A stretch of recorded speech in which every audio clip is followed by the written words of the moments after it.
안녕하세요. 빵영입니다. 카페에, 정강희 부상님께서, 저한테 이 기사가 어떠냐고 한번 얘기를 하셔가지고, 한번 얘기를 한번 해보려고 합니다. 한번 아까 퇴근하면서 잠깐 읽었는데, 괜찮을 것 같아요. 그래서 한번, 이거에 대해서 한번, 그냥 가볍게, 얘기를 한번 해볼게요. 뭐, 제가 뭐, 이 IT, 바닥에서 뭐 제가 어느 한 자리를 하고 있거나 영향력이 있는 건 아니고 그냥 흔한 개발자일 뿐인데 그냥 흔한 개발자가 생각하는 내용을 한번 얘기를 한번 해보도록 하겠습니다. 먼저 한국 SI 업체 막장을 선언하다라고 해서 이제 지디넷 뉴스에 올라온 것 같아요. 보겠습니다. 잘 보이나 모르겠어요. 한번 확대를 더 해야 되나? 요 정도? 요 정도? SI 업계 52시간 근무 특례 업종 지정 요청이라고 했어요. 사업 특성상 주 52시간 근무 사실상 불가능. 불가능한 게 어디 있어요? 외국은 더 작게도 하는데. 주 52시간 근무제 시행을 앞두고 IT 서비스 업계가 특례 업종 지정을 요청하고 나섰다. 긴급한 버그, 프로그램 오류, 수정 보안 업데이트, 신규 프로 시스템 오픈 등 불가피하게 몰아치기 근무를 할 수밖에 없는 업종 특수성을 반영해 달라는 입장이다. IT 서비스 업계가 그렇게 얘기한 거잖아요. 이렇게 할 수밖에 없는 특수성을 반영해 달라라고 했을 때 그냥 입으로만 얘기를 하는 거 하고 그거에 대한 보상을 하고 얘기하는 거하고 다르죠. 그거에 대한 얘기를 어떻게 했는지는 얘기가 안 나와 있어요. 17일 업계에 따르면 오늘이네요. IT 서비스 산업협회 ITSA는 지난 12일 협회 이사회를 열고 고용노동부에 IT 서비스 산업을 노동시간 특례 업종으로 지정해 줄 것을 요청하는 내용을 포함한 52시간 근무제 대응책을 의결했다. 박진국 ITSA 회장은 IT센? 이날 이사회에서 근로시간 단축 필요성에 공감하지만 천편일률적인 정책 적용은 IT 서비스 기업에 타격을 주며 넓게는 산업 생태계를 위협할 수 있다고 말한 것으로 알려졌다. 왜? 천편일률적 이해를 할 수가 없어요. 네. 개발자들은 개발자라는 이유 하나만으로 무조건 일을 해야 되나? 그건 아니죠. 같은 사람인데. ITSA는 업계 의견을 정리해서 이르면 이번 주 늦어도 이달 안에 주무부처인 고용노동부의 특례업종 지정을 건의하고 더불어 유관부처인 과학기술정보통신부, 행정안전부, 기재부, 조달청에도 업계 입장과 협조 요청을 전달한다는 방침이다. 예, 언젠가 일어날 일들이었어요. 이제 와서 뭐 이런 얘기 하는 거 사실 의미 없죠. 특례업종으로 지정되면 노사 합의가 이루어진 경우 연장 근로 한도 12시간을 초과해 근로할 수 있다. 이번 개정안에는 육상운송업, 수상운송업, 항공운송업, 기타 운송 서비스업, 보건업 등 5개 업종만 특례업종으로 지정됐다. 특례업종 지정이 어려울 경우 차선책으로 주 52시간 근무를 3개월 단위로 맞춰 지키는 탄력 근무를 6개월이나 1년 단위로 늘려줄 것을 요청할 계획이다. 사업 특성상 주 52시간 근무 사실상 불가능 주장. 오는 7월부터 300인 이상 사업장의 법정 근로시간을 현행 주 68시간에서 52시간으로 단축하는 근로기준법이 시행된다. 이것 때문에 지금 삼성에서 출입문이라고 그랬던 것 같은데 제가 이 얘기를 들었는데 출입문을 딱 열고 나가면 그러니까는 일하는 문이 있죠. 그 사무실 그 공간을 벗어나는 순간 근로 타이머가 멈춘대요. 네, 정확히 뭐라고 하는 것 같던데 기억이 안 나네. 무슨 시계가 멈추고 나가서 담배 피고 와도 아무튼 그 시간도 일을 안 한 시간으로 뭐 분단인가 초단인가로 다 따진다고 해요. 삼성에서 그렇게 하고 실제 컴퓨터 앞에 앉아서 일하는 시간을 따지는 거예요.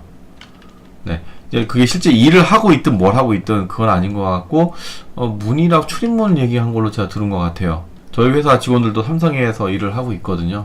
그래서 그런 말을 들은 것 같아요, 얼핏. 삼성은 이거에 대해서 벌써 준비를 하고 있는 거죠. 이렇게 해서 진짜 일만 해라. 딱 정해진 시간 일을 해라. 딴짓 하지 말고. 뭐 그런 것 같아요. 법정 근로시간 조사 현행 2년 이하 2천만원 이하 벌금을 받게 된다. IT 서비스 사업을 운영하는 SM과 시스템 구축 SI로 나뉘는데 모두 고정된 근로시간 안에 끝내기 어려운 업무가 많다는 게 이유다.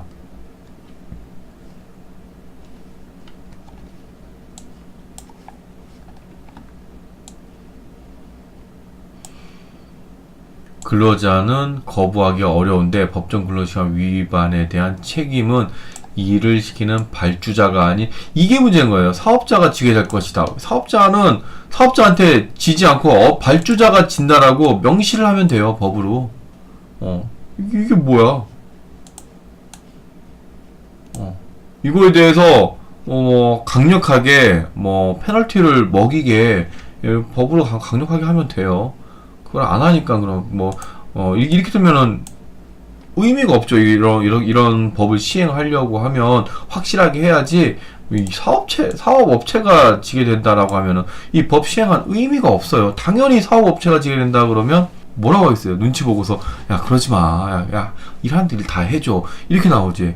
그러면은 법 따로 실무 따로예요. 실무에서는 이렇게 말하기도 싫으네요. SI의 경우 신규 서비스 오픈을 앞두고 밤샘 근무를 하며 서비스를 완성시키고 테스트를 진행하는 일이 관행처럼 굳어 있다. 사실 이게 관행이라는 말이 잘 생각해 보세요. 규정이라는 말하고 관행이라는 말 한번 딱 생각해 보세요. 규정.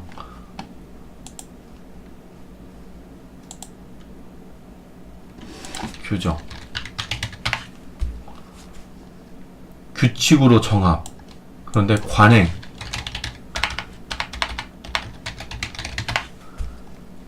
오래전부터 해오던 대로 함. 규정은 정해진 대로 일을 하는 거잖아요. 그런데 관행이라고 하면 규칙을 벗어나서 규칙을 어겨서 하는 행동들도 포함된 거라고 저는 생각이 되거든요. 관행은 다 없어져야 할 것들인 것 같아요. 규칙대로 해야죠. 정해진 대로. 이게 왜 밤샘 근무하면서 이렇게 서비스를 하냐고 한번 생각을 해볼 필요가 있어요. 원래 시스템 SI 개발을 들어가게 되면 실제로 WBS라고 해가지고 밸런스 시트를 만들어요. 그래서 언제부터 언제까지는 개발을 하고 언제부터 언제까지는 테스트를 하고 언제부터 언제까지는 오픈을 한다 이런 식으로 간단하게 얘기하면 이런 식으로 기간을 다 정해놔요. 개발 기간도 언제부터 언제까지 개발하고 1차 테스트 어떻게 하고 관통 테스트 어떻게 하고 단위 테스트는 어떻게 해서 관통 테스트 어떻게 하고 성능 평가 언제 받고 보안 평가 또 언제 받고 품질 평가 받고 이런 것들이 있는데, 문제는 이 계획대로 잘 진행하고 있어요. 그런데 실제 중간에 뭔가가 들어오게 돼요. 이게 뭐냐면 계약할 때 이런 식이에요. 제 구매 시스템이라고 할게요. 우리 회사에 구매 시스템을 개발할 것입니다. 구매 시스템에는 이러이러한 업무가 정의되어야 합니다. 그런데 명확하지는 않습니다. 제가 말을 좀 바꿔서 얘기한 거예요. 명확하지가 않아요. 그리고 실제 프로젝트가 투입돼서 설계하면서 그 부분을 이제는 인터뷰 그 실무 담당자들과 인터뷰를 해서 인터뷰 정의서를 작성을 하고 거기에서 이제는 정의서에 나온 대로 인터뷰 정의서에 나온 거대로 해가지고 개발 요청 건들을 만들어요. 갑자기 용어가 생각 안 나네. 건들을 만들어. 그래서 거기다가 이제 넘버링을 해가지고 총 요청 건수가 이러이러한 내용들이 있다. 그래서 이 내용들을 어떻게 처리를 할 이 내용을 다 처리를 하겠다라고 해서 개발 일정을 잡게 되는 거죠. 그리고 테스트까지 다 하게 돼요. 그런데 이렇게 해가지고 오픈 기간 동안 개발을 할 수 있도록 다 기간을 잡아놨어요. 문제는 여기서 막상 인터뷰까지 다 하고 났는데 일부 개발되고 그 단위 테스트를 하는 과정에 이건 아닌 것 같은 거예요. 뭔가가 여기에서 이 부분 더 추가가 돼야 될 것 같아요. 그래서 업무 아니면 또 이 부분 업무가 인터뷰가 아직 안 만들어졌기 때문에 인터뷰하면서 그때는 될 것 같았는데 막상 일단 개발된 걸 보니까 안 될 것 같은 거예요. 그러면서 즉석에서 또 바꿔달라고 하는 거죠. 이렇게 되는데 개발 일정 기간은 변경되지가 않아요. 그런데 개발 요건은 더 늘어나는 거예요. 여기서 제가 일본에서 개발한 사람들, 개발자들 얘기를 들었어요. 거기는 어떻게 하냐면은 중간에 절대 추가 요건 사항을 얘기를 하지 않는데요. 들은 얘기예요. 일본에서 개발하다 들어온 사람들한테. 그리고 그 추가 개발 건들을 요청을 하게 되면 그 요청한 것에 대한 그 비용이 추가가 되고, 그리고 개발 완료 일정이 더 늘어난대요. 그 개발 처리되는 기간만큼. 그래서 그 개발 기간 최초 요구사항을 다 내놓으면은 요구사항 정의서가 다 만들어지면 그게 더 이상 변경이 안 된대요. 진짜 변경될 때는 그만큼에 대한 대가를 치러야 되는 거죠. 그래서 처음부터 이런 인터뷰를 할 때 좀 상세하게, 그러니까는 갑이죠. 갑의 입장에서도 좀 많은 생각을 하고 이런 것들이 있어야 될 건지 신중하게 생각을 해서 같이 업무 협의를 하고 회의를 하고 하는 거예요. 근데 우리나라는 아까 제가 잠깐 이렇게 얘기했잖아요. 명확하지 않음이라고 이런 식으로 얘기를 했잖아요. 명확하지 않고 그냥 두리뭉실하게 내놓고 개발하면서 그 부분을 점차 상세화 시키는 거예요. 그러니까 처음 얘기 들었을 때는 이 정도 기간이면 충분히 우리는 개발 완료할 수 있을 거다라고 해서 개발 기간을 잡아놨는데 계속 늘어나는 거예요. 그 늘어나면은 늘어난 만큼에 대해서 빨리 개발해 나가기 위해서 야근하고 철회를 하는 거예요. 이걸 못하게 되면 또 계약서 내용에 그런 게 있어요. 지체 상환금을 물어야 돼요. 하루에 얼마씩. 이거 안 물려면 또 미친듯이 해야 돼요. 근데 이게 다 잘못된 게 다 외주 업체들이 다 그걸 책임을 다 져야 되는 거예요. 실무 담당자가 그렇게 원인을 제공을 했음에도 불구하고 이게 잘못된 거죠. 그러니까 갑은 자기 업무 요건을 생각을 안 해요. 안 하는 것 같아요. 네. 그게 지금 진짜 관행처럼 되어 있는 거예요. 관행처럼. 여기서 말하는 관행처럼 굳어져 있다. 갑들은 생각을 안 해요. 좀 이런 거 외국의 외유 이런 정치인들 외유 관광 이런 거 떠나지 말고 진짜 이런 선진국의 이런 IT 서비스 IT 개발할 때 어떻게 하는지 이런 것 좀 한번 나가서 배워왔으면 좋겠어요. 그는 또 지금처럼 한 번씩 대규모 시스템 업그레이드를 진행하는 일명 빅뱅 방식의 차세대 구축 사업이 지속되는 한 주 52시간 근무를 지키는 게 현실적으로 불가능하다. 이게 왜 불가능한지 모르겠는데 인력이 부족한 거면 인력을 늘리면 되죠. 네. 인력이 늘어난다고 해서 그만큼 일이 줄어드는 건 아닌데 그거는 상황에 따라 다른 거죠. 어떤 방법은 찾아야죠. 이런 문제 때문에 사람을 갖다가 로봇처럼 일을 시키면 안 되잖아요. 사람인데 이런 말 하는 것 자체가 저는 어떤 생각으로 이렇게 얘기하는지 모르겠네요. 저는 개인적으로 이렇게 생각을 합니다. 업계는 이대로 주 52시간 근무제가 적용될 경우 중소 중견 IT 서비스 업체들이 가장 큰 타격을 입게 된다고 설명하고 있다. 이거는 갑질할 거니까 이런 거죠. 갑질을 못하게 하면은 타격을 안 입겠죠. 당연히. 당연한 거라고 생각을 합니다. 중소 중견 업체의 경우 위법 업체로 낙인 찍히면, 그러니까 이렇게 아까 계속 반복적으로 얘기하는 건데 이렇게 못하게 해야 돼요. 못하게. 이런 행위가 적발되면 그 회사한테 심각한 좀 제재가 들어가도록 해야 돼요. 그리고 대부분의 회사들이 그러니까 52시간 근무 특혜를 52시간을 지키게 하는데 딱 이런 특정 대기업만 이걸 안 지켰다라고 하면 이제 나중에는 그 회사 안 가려고 그러죠. 근데 이것도 재밌는 게 국민은행하고 농협 맞죠? 이 업체는 옛날에 일이 빡세다 이런 소문이 많이 돌았어요. 실제 그랬고요. 그래서 그 프로젝트는 안 가야지 이런 말이 많았는데 그래도 어쩔 수 없잖아요. 돈 벌려면 다 가야지. 중소중견기업이 도산위기에 처하면 이들과 컨소시엄을 꾸려 사업을 진행하는 대기업도 사업 차질에 불가피해진다. 이로 인해 IT 서비스 산업 생태계 전체가 흔들릴 수 있다고 우려하고 있다. 아니 아까도 얘기했지만 일본 그렇게 안 흔들렸어요. ITSA 관계자는 IT 서비스 업계의 가장 큰 요구는 업의 특수성을 감안해서 재량권을 달라는 점이다고 강조했다. 그는 업계도 장시간 근로 문제를 해결하고 나아가 일자리 창출에도 기여한다는 데 뜻을 같이 하고 있다. 취지에 공감하고 호응할 준비가 되어 있으니 어떻게 근로 환경을 개선하고 근무 시간을 단축할지에 대해선 재량권을 주길 바라는 마음이다. 재량권? 아니, 우리나라 말고 다른 나라에서는 어떻게 하는지 한번 보세요. 그 나라가 뭐 문제가 있는지. 근데 그걸 한번 생각해 보면은 될 것 같아요. 근데 저도 이런 기사를 읽으면 말을 이렇게 막 강하게 얘기를 해도 어쩌겠어요. 회사에서 하라고 하면은 해야지 뭐 어떡해.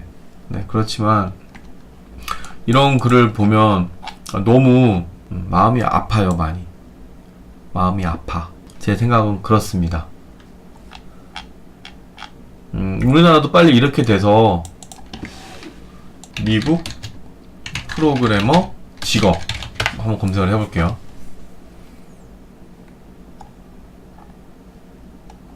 요런 거 한번 볼게요. 요런 거. 한국에선 슈퍼을 IT 개발자, 미국 간이 연봉 1억, 너무나 다른 한미 IT 환경, 창조 경제, 개발자 처음부터 개선해야. 2013년도에 나온 기사예요. 프레시안. IT 개발자인 김장엽 씨는 직업에 대한 애착이 강했다. 프로그래밍이 너무 좋아서 개발자의 길을 택했던 그는 내가 무엇을 만들어서 내 명령대로 컴퓨터가 작동하는 게 재밌다고 말했다. 그런 그가 2002년 한국을 떠났다. 1998년 이때면 이제 IMF 좀 지나서 좀 많이 힘들 때네요. 한국 IT 업체에서 일하기 시작한 지 4년 만이다. 지금은 8년째 미국에서 소프트웨어 회사에 다닌다. 김 씨는 지금과는 달리 한국에서는 일을 즐길 수 없었다고 했다. 그에게 무슨 일이 일어났던 걸까? 전 지금 아무 기사나 지금 검색한 거예요. 한국의 작은 SI 업체에 다녔던 그는 12일 프레시안과 만나 IT 업계 환경이 처참했다고 기억했다. 근로계약서를 쓴 기억이 없다. 야근 수당도 출퇴근 관리 시스템도 없었다. 일정은 촉박했고 새벽 1시, 2시까지 일하기 부지기수였다. 지금 이거 미국 얘기하는 거예요. 미국. 이건 우리나라고 미국하고 같이 얘기하는 거예요. 이랬던 사람이 개발자들이 쥐어짜이는 배경 중 하나로 그는 IT 업계에 만연한 하도급 문제를 꼽았다. 한국 IT 업계는 건축업계와 자주 비교되곤 한다. 가불병정으로 이어지는 하도급 구조에서 위계 서열은 분명했다. 정은 주말도 없고 인간 취급을 못 받는 개발자라고 했다. 제가 아까 뭐 로봇이냐 이런 얘기도 했죠. 예를 들어 갑이 삼성 SDI라고 하면 삼성 SDI에서 하도급을 주고 도구업체가 또 하도급을 줍니다. 갑은 직접 개발하는 건 없고 업체 관리만 하고요. 삼성 SDS는 슈퍼갑이죠. 그 정도 급의 대기업 과장들은 자기보다 10살, 20살 많은 하도급 사장한테 이 새끼 저 새끼라고 막말을 하기도 합니다. 하청업체는 경비를 줄이기 위해 마감 시간을 단축하고 인건비를 줄인다. 5명이 5개월에 맞춰야 할 프로젝트에 3명만 투입하는 시기다. 이러니까 야 이제 찾기도 힘들다. 뭐 시간이 부족하다고 하죠. 이러니까 나머지 2명분의 일을 하기 위해 3명이 야근하는 구조다. 그는 같이 일하던 동료가 일하다 과로로 쓰러지는 바람에 2명이 6개월에 해야 할 일을 혼자 5개월 만에 마친 적도 있다. 얼마나 처리를 했을 거예요. 도급 단계가 늘어날수록 개발자들 손에 들어오는 보수는 적어진다. 그죠? 중간에 그런 거죠.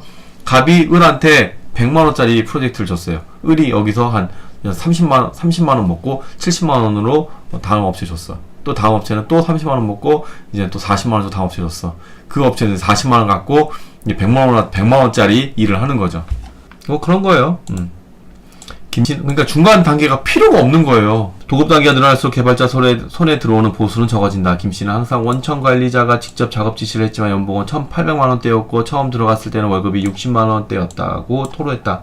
미국의 IT 개발 환경 한국보다 낫다. 2002년 미국으로 건너간 김씨는 미국과 한국의 가장 큰 차이로 개발자에 대한 처우를 꼽았다. 단적으로 연봉이 다르다. 10년차 개발자인 그는 현재 연 93,000달러 1억 4,860여만원을 받고 있다. 미국과 한국의 경제 규모를 고려하더라도 작지 않은 차이다. 야근도 획기적으로 줄었다. 그는 야근을 하면 반드시 수당이나 대체휴일이 나왔다. 그러니까 이런 게 있어야죠. 이런 보상이. 그럼 보상 없이 무조건 일만 시키겠다는 거 아니에요. 지금 이 납득 가잖아요. 누가 읽어도 이거는 납득이 가잖아요. 납득 안 가는 사람 있어요? 다 가요. 실제로 미국에서 IT 개발자는 선망받는 직업이다. 지난달 미국의 시사 매체인 가 조사한 최상의 직업 10위. 이거는 오래전부터 항상 상위 10위도 아니야. 5위권 안에 들었어요. IT 관련 직업이 4개나 포함된다. 4위는 컴퓨터 시스템 분석가, 연봉 7천만. 6위 데이터베이스, 7위 소프트웨어 개발, 9위 웹 개발. 야, 우리 웹 개발, 와. 가장 큰 문화적 차이로 그는 합리적인 업무 관행과, 여기도 관행 얘기가 나오네. 합리적이라 그러네요. 동등한 파트너십을 꼽았다. 동등, 가불병정이 아니라 동등. 네. 그러니까는 진짜 가불병정이면은 하도급, 하청 이런 말인데 동등하다고 하면 진짜 파트너죠, 파트너. 할 일을 계약서에 명시하고 개발자와 회사가 협상을 통해 할 업무와 하지 않을 업무를 넣고 빼는 식이다. 협상을 통해. 계약서에 없는 업무는 하지 않는다. 이거 아까 제가 얘기한 거 있잖아요. 일본에서도 이렇게 한다고. 그거를 만약 추가하게 되면은 그거에 대한 비용이 따르는 거예요. 도급 구조도 정부의 큰 프로젝트를 제외하고는 갑을 넘지 않는다고 했다. 동등한 파트너십은 하도 관계에서도 유지된다. 한국에서는 이틀이면 끝나는 일이 있다면 미국에서는 먼저 발주처가 얼마나 걸릴 것 같은지 을사에 물어봅니다. 소프트웨어 회사에 일주일 걸린다고 답하고요. 이틀 걸릴 것을 일주일에 하니까 당연히 만들어 놓고 오류가 있는지 계속 테스트를 많이 하게 됩니다. 코드도 깔끔하게 쓰니 질 좋은 소프트웨어가 나오죠. 한국이었다면 을사가 일주일을 부를 권한 자체가 없습니다. 갑사가 정하는 이거 아까 제가 얘기했잖아요. 딱 시간 정해주고 계속 추가 요구 사항이 나오면 이 정하는 시간은 데드라인은 움직이지가 않아요. 중간에는 일은 중간에 막 꽂아 들어가는데 꽂아 들어간 만큼 늘어나야 되는데 이 데드라인은 움직이지가 않아. 무조건 다 해야 하죠. 그리고 미국은 발주처가 중간에 수정을 요청하면 그만큼 시간과 비용을 더 지불하는데 한국에서는 이런 광경은 상상도 못해요. 고소의 천국이라 그런지 미국은 법적 제도가 잘 갖춰져. 그러니까 아까 제가 얘기했잖아요. 제재가 들어가야 된다니까요. 제재가 강하게. 아까 우리나라는 어때요? 누가 손해본다고 나와. 누가 여기 발주자가 아닌 사업체가 지게 될 것이라고 우려했다. 누가? IT 서비스 업계 관계자. IT 서비스 업계. 와, 이런 차이가 있어요. 우리나라는 IT 강국? IT 강국 아니에요. 우리나라. 창조경제, 소프트웨어 질은 개발자 처우와 무관한가? 새 정부의 창조경제에 대한 생각을 묻자 김씨는 고개를 저었다. 그는 개발자 처우가 좋다면 인재들이 모여있고 더 질 좋은 소프트웨어가 나오겠지만 지금은 그럴 수 없는 구조라고 잘라 말했다. 김씨는 한국에도 개발하는 사람이 좋은 조건에서 일해야 결과물이 잘 나온다는 인식이 자리 잡아야 한다고 강조했다. 당연한 거 아니에요? 막 급한데 막 급하게 해서 개발해. 그러면 당장 그 한 가지를 보고서 막 열심히 개발한 거예요. 근데 여유가 있다 그러면 지금 이거 개발하면서 다른 부분에는 이게 영향력이 미치지 않나? 이 영향도가 얼마나 미치는지 영향도 검사를 할 거예요. 그런데 일정이 빠듯한데 지금 당장 A라는 걸 개발하기 때문에 B, C 이거는 테스트할 시간도 없는 거예요. A만 되게 개발해. 개발하고 나니까 B, C에 다 영향력이 미쳐가지고 다 수정을 해야 되는 거예요. 근데 그거를 테스트할 시간 자체가 없는 거죠. 아까 여기에 보면은 여기도 당연히 만들어 놓고 오류가 있는지 계속 테스트를 많이 하게 됩니다. 이틀 걸릴 것을 일주일에 하니까 당연히. 그죠? 자, 소프트웨어는 개발자의 자율이 중요하거든요. 창작 작업이에요. 고민해도 안 되던 문제는 해결 방법이 아침에 갑자기 생각날 때도 있어요. 자다가도 생각난다니까? 미국은 한국보다 느긋한 편이에요. 감시나 압박을 받는 느낌이 없습니다. 나이나 서열을 따지지도 않는 편이고요. 반대로 한국에서는 압박하는 문화가 강했어요. 사장이 자꾸 내일까지 되느냐 물어요. 그런데 IT는 건축과는 다르거든요. 건축은 층을 올리면 언제 끝날지가 보이지만 소프트웨어는 경과가 제대로 보이지 않습니다. 사장이 얼마만큼 됐느냐, 1층은 지었느냐고 물어보면 대화가 안 되죠. 기사 왜 이렇게 길어? 거의 다 봤네요. 물론 미국이 IT 개발자의 천국은 아니다. 김씨는 미국도 대기업이 위계 서열이 심하고 직원들끼리 정치가 심하다고 말했다. 고용이 안정되지 않고 이직이 것도 한국과 비슷하다. 다만 실업급여를 최대 2년까지 받을 수 있고 이직할 때마다 연봉을 올려받았기 때문에 크게 어려웠던 적은 없었다고 했다. 확실한 건 한국보다 미국이 소프트웨어에 대한 인식이나 업무 환경이 다르다는 점이다. 미국에서는 개발자가 권한이 많은 만큼 책임도 많지만 한국 개발자들은 권한은 없고 책임만 있어요. 그렇죠? 한국은 소프트웨어의 질에 대한 인식이 낮아요. 동작만 하면 된다는 식이에요. 미국은 코드의 질까지 고려합니다. 다른 개발자가 봐도 이해할 수 있는 코드를 써야 합니다. 다시 말해 유지보수가 쉬워야 합니다. 김씨는 잘 작동하기만 한다고 해서 소프트웨어의 질이 높은 것은 아니라고 했다. 사용자 관점에서는 잘 작동하는 게 중요하지만 개발자 관점에서는 프로그래밍 언어가 중요하다고 했다. 컴퓨터의 외관이 깨끗하다고 해서 그 속에 들어있는 부품이 좋다는 보장이 없는 것과 마찬가지다. 쥐어짜면 오류가 나오기 쉬워요. 버그가 많아지죠. 아까 얘기했죠, 제가. A만 보고서 A만 수정하려고 하면은 다른데 영향도가 다 그런 거 있잖아요. 모듈의 응집성, 독립성 이런 거 얘기하고 그러거든요. 소프트웨어 공학에서 마찬가지로 다 연결되어 있어요. 얘를 고쳤을 때 얘가 막 독립성이 높지 않는 한 다 연결되어 있거든요. 다 고쳐야 돼요. 그리고 이게 고급 개발자, 실려있는 개발자들이 다 개발하면 괜찮은데 고급, 중급, 초급 개발자들이 다 섞여서 개발하기 때문에 이게 소프트웨어가 독립성, 응집성 이런 것들을 잘 고려해서 개발하고 그런 게 없죠. 왜냐면 기간이 짧으니까 빨리 찍어내야 돼요. 그게 문제인 거죠. 전문가 관점에서는 그 코드를 본 사람이 이해를 못해요. 난리공사를 한 것이죠. 그렇죠. 쉽게 설명하면 설계 도면과 실제 집이 달라져요. 도면에 수도관이 있는 줄 알았는데 땅 파보니 가스관이 나오는 거예요. 한국에서는 예상치 못한 버그가 나는데 코드를 이해 못해서 버그를 못 고치는 경우가 있거든요. IT 개발자 나이 40대이면 한계 상황까지 왔다. 왜? 김씨가 미국에 있는 동안 IT 업계의 열악한 현실은 변하지 않았다. 2010년 한국정보통신산업노동조합 IT 노조의 실태조사를 보면 IT 노동자의 평균 주당 61.7시간, 우리 52시간으로 9시간 줄이는 거죠. 거의 62시간이죠, 이 정도면. 그러면은 10시간 줄이는 거죠. 연간, 하루 8시간이니까 하루를 줄이는 거네. 연간 3,000시간씩 일한다. OECD 평균에 비해 1,232시간 더 많다. 고용 불안도 문제다. 한국에서 1999년부터 SI 개발자로 일해온 조아무개, 다 41살이네. 정규직을 포기하고 프리랜서로 전향했다. 회사에 있어봤자 고용 안정을 기대할 수 없다는 판단에서다. 프리랜서는 정규직보다 월급을 150% 정도 더 받는다. 그 연봉은 4천만 원이다. 이게 연도가 벌써 10몇 년 전이에요. 그러니까 이 낮은 게 아니에요. 이때는 이전 직장의 소프트웨어 기사가 잠깐만 언제였죠? 다시 한번 2013년? 13년이면 5년 전이네. 소프트웨어 개발 부서가 사라져 자의반 타의반으로 프리랜서가 된 조씨는 나중에 회사에 다시 들어갈 수 없을 것 같다고 말했다. IT 개발자 평균 수명이 30 후반인 탓이다. 지금은 아니죠? 40대 나이가 개발자들, 이 말은 아닌 것 같고, 이제는 좀 바뀐 것 같고요. 벌써 5년밖에 안 지났는데, 저희 회사에 40대가 굉장히 많거든요. 저도 40대고. 한국은 연공서열로 인해 40대면 관리자로 빠지기 때문에 노하우나 지식이 새로운 개발자들에게 전수가 안 된다며 아래 개발자들은 맨땅에 헤딩해야 한다고 설명했다. 이거는 회사 나름이죠. 제가 다니는 미국 회사에서 새로 뽑은 개발자가 50세가 넘습니다. 치프 아키텍트는 손자까지 있으신 분인데 60세가 넘어서까지 아직도 코딩을 합니다. 60세가 넘는 개발자에게 배우는 것이 많습니다.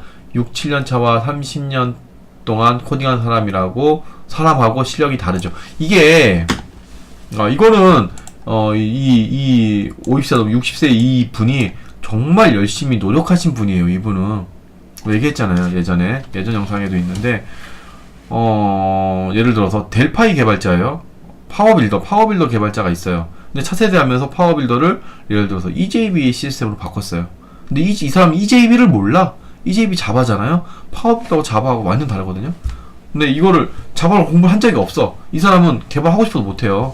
근데 이분은 계속해서 60세면은 굉장히 꾸준히 공부를 해오신 분이죠. 예를 들면 GW 베이직 하다가 파스칼, C, C도 볼랜드 C 이런 게 있죠. 옛날에 볼랜드 C 이런 거 하다가 또 비주얼 C 들어오고 비주얼 베이직 뭐 자바, ASP 이런 거 쭉 넘어와 아직까지 넘어와서 또 코딩 한다는 소리일 거예요. 그만큼 꾸준히 많은 언어들을 공부를 하고 유지를 해 왔다는 소리죠.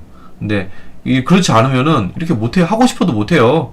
나는 60살까지 할 거야 라고 해도 캐파를 안 했는데 어떻게 할 거야? 못하죠. 김씨가 한국에 돌아오지 못하는 이유이기도 하다. 김씨는 나이 때문에 한국에서 내가 개발자로 일할 수 있을지 의문이다 라고 말했다. 김씨는 한국으로 돌아올 수 있을까? IT 개발자에게 미래가 있을까? 창조 경제는 사람의 핵심이라던 박근혜 대통령에게 이 땅의 수많은 IT 개발자들이 묻는 질문이다 라고 했어요. 네. 지금 제가 아까 일본이라고 얘기를 했는데 뭐 미국하고 똑같은 상황이네요. 제가 얘기한 내용이. 네. 외국은 이렇습니다. 네. 제 생각 한번 들어보시고 제 이 기사 읽어드렸는데 한번 고민하셔도 좋을 것 같아요. 근데 미래는 점점 바뀌고 있어요. 점점 처우가 좋아지고 있으니까 이제 IT 업계에 들어와도 좋은 대우를 받으면서 일할 수 있는 날이 머지 않은 것 같습니다. 네, 이상입니다.